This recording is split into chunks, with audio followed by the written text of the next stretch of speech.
Hello dear friends, welcome and welcome back to Hope English Academy. This video is the third video of 0 class, and in this video I'm going to tell you about compound or combination letters. What is compound letters or combination letters? So let's begin. Assalamu alaikum wa rahmatullahi wa barakatuhu. یو ځل بیا هوپ انګلیش اکیډمي ته ښه راغلاست. انشاءالله چې د صحت او عافیت جامې مو پر تن وي. نن د هوپ انګلیش اکیډمي د 0 کلاس درېیمه ویډیو ده. په دې ویډیو کې به زه تاسو ته وایم چې compound or combination letters یعنې څه. compound or combination letters یعنې ترکیبي حروف. ترکیبي حروف یعنې څه ته ویل کېږي؟ ترکیبي حروف هغه حروفو ته ویل کېږي چې دوه یا له دوه څخه زیات حروف وي خو یو اواز منځته راوړي، هغو ته ترکیبي حروف ویل کېږي. راځئ دغه ویډیو زموږ سره تر اخره پورې وګورئ. که چېرته زموږ پر یوټیوب چینل باندې نوي یاست نو زموږ یوټیوب چینل در سره سبسکرایب، د فیسبوک پیج هم در سره فالو. compound or combination letters ترکیبي حروف. د مثال په توګه موږ تاسې دلته لرو TU. TU چې دی د چې اواز ورکوي، لکه څنګه مثلا picture. دلته ګوره TURE دی، یعنې دلته د TU د چې اواز ورکوي، د چې اواز. او یا هم لکه mixture یعنی مخلوط. او یا هم لکه مثلا spatulation سپکول. دلته ګوره T مکمل TU د مکمل د چې اواز ورکوي، د چې اواز ورکوي. او په بل ځای کې CH دی. CH د چې اواز ورکوي، د چې اواز هم ورکوي، د شین اواز هم ورکوي، او د کاف اواز هم ورکولای شي. د مثال په توګه د کاف اواز څنګه ورکوي؟ school SCHOOL school. ګوره دلته CH د چې اواز ورکه، د کاف اواز. او د چې اواز څنګه ورکولای شي؟ CH. لکه موږ تاسې چیر لیکو، ګوره CH cheer. دلته CH د چې شي د چې اواز ورکوي. د شین اواز څنګه ورکولای شي؟ machine. ګوره CHIN machine. ماشین ته ویل کېږي. دلته CH د چې اواز ورکه، د شین اواز. په ترکیبي حروفو کې موږ او تاسې نور هم د شین اوازونه لرو. د مثال په ډول باندې هر کله چې SH راسي نو دا د چې اواز ورکوي، د شین اواز ورکوي. د مثال په ډول باندې شرم. ګوره SH دی د چې اواز ورکوي، د شیم یعنی د شین اواز ورکوي. شاین یعنی چمک یا شاینی ځلانده، دا SH چې دی د شین اواز ورکوي. داسې په ترکیبي حروفو کې موږ تاسې نور اوازونه هم لرو، لکه شن. ګوره TION شن. صحیح شو. لکه option و چیش ته ویل کېږي؟ اختیار ته ویل کېږي. position.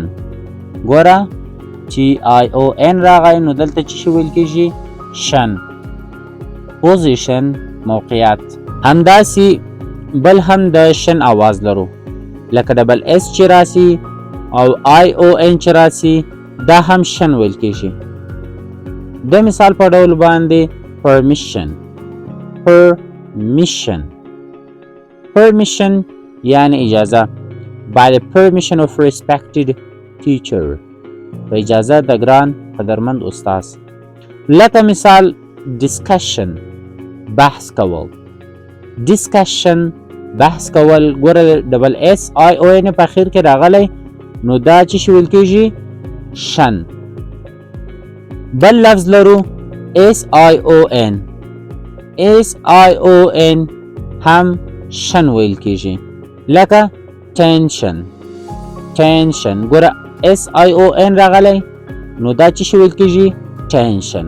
یادونه او یا هم نوٹ در سره ونیسئ چې کله هم د SION نه مخکې واول حرف راغی، دغه اوس شن ویل کېږي. په هغه وخت کې بیا چې تلفظ کېږي؟ ژن. د مثال په ډول باندې تلویزیون ته ویل کېږي decision تصمیم نیول، division تقسیم. اوس ګورئ د اس نه مخکې آی راغلی، مثلا دا آی چې دی واول حرف دی، نو کله هم چې د اس نه مخکې واول حرف راغی دغه شن تبدیلیږي پر ژن باندې. او بل یو لرو چې هر کله سی آی ای ان راغی دا هم ترکیبي حرف دی، دا هم د چی آواز ورکوي؟ د شن آواز ورکوي. د مثال په ډول باندې موزیشن، موزیشن ګوره سی آی ای ان راغلی دی په آخر سر کې، نو دا چی ویل کیږي؟ موزیشن. صحیح دی؟ موزیشن یعنی موسیقي وهونکی. او که چیرته په ځینو ځایونو کې مثلا راځي د آی پر ځای باندې ای راځي، له سی نه بعد چې آی دی نو د دغه آی پر ځای که چیرته ای راسي هغه هم د شن آواز ورکوي، لکه آشین، آشین سمندر ته ویل کیږي. او همداسې هر کله چې سی آی ای ال راسي نو دا چې ویل کیږي؟ شل، شل لکه سوشل میډیا، سوشل میډیا، سوشل میډیا ټولنیز رسنیو ته ویل کیږي. لکه سپیشل، سپیشل ګوره سی آی ای ال راغلی دی دا چې ویل کیږي؟ سپیشل، سپیشل یعنی خاص. بل همداسې لکه هر کله چې سی آی ای ان ټي راسي دا چې ویل کیږي؟ شنت، شنت لکه انشینت ګوره په اخر کې سی آی ای ان ټي راغلی شنت ویل کیږي، انشینت زید ته ویل کیږي. لکه مثلا پیشنت، پیشنت، پیشنت چیش ته ویل کیږي؟ ناروغ ته ویل کیږي. او بل همدا رقم موږ تاسې د ف آواز لرو په ترکیبي حروفو کې. نو ف هر کله چې پی ایچ راسي دا د چی آواز ورکوي؟ د ف آواز ورکوي. لکه څنګه فارمیسی، فارمیسی ګوره پی ایچ راغلی دی دا د چی آواز ورکوي؟ د ف آواز ورکوي. لکه فون، فارمیسی داروخانه یا هم موږ تاسې ورته درملتون وایو، فون یعنی تلیفون. او یو نوٹ بل هم در سره ونیسئ چې هر کله یو جی ایچ راسي هغه هم د چی آواز ورکوي؟ د ف آواز ورکوي. لکه لاف، لاف ګوره ال او دی بیا یو جی ایچ دی نو دلته یو جی ایچ د چی آواز ورکوي؟ د ف آواز ورکوي. لاف خندل. بل آواز موږ تاسې په ترکیبي حروفو کې د جیم لرو. هر کله چې ډي یو راسي نو دا د چی آواز ورکوي؟ د جیم آواز ورکولای سي. لکه د مثال په ډول باندې ایجوکیشنل، ایجوکیشنل یا هم ایجوکیشن، ایجوکیشن ګوره دلته ډي یو راغلی د چی آواز ورکوي؟ د جیم آواز ورکوي. دې ته ویل کیږي ترکیبي حروف. ایجوکیشنل تعلیمي، ایجوکیشن تعلیم ته ویل کیږي. او بل موږ تاسې لرو ټي ایچ. ټي ایچ د چی آواز ورکوي؟ دا دوه قسم آوازونه ورکولای سي چې یو یې د چې په ځینو ځایونو کې ټي ایچ د ذال غوندې آواز ورکوي. ګوره ذال لکه this، those، these. دا ټي ایچ دلته د چی آواز ورکوي؟ د ذ غوندې آواز ورکوي. او بل د چی آواز ورکوي؟ بل د ث غوندې آواز ورکوي. thinking ګوره دا thinking نه ویل کیږي، thinking، things، thinking سوچ وهل، things یعنی شیان. دغه حروف چې موږ تاسو ویلې دي ته ویل کیږي compound or combination letters.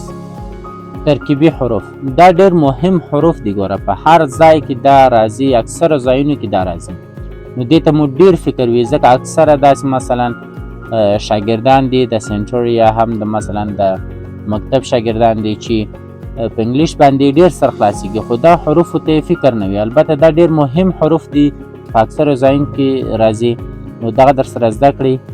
که چېرته زموږ ویډیو پر یوټیوب چینل باندې ګورئ زموږ یوټیوب چینل در سره سبسکرایب د بیل آیکن هم در سره کېکاږئ تر څو پورې زموږ هره نوې ویډیو تر تاسو پورې ورسیږي.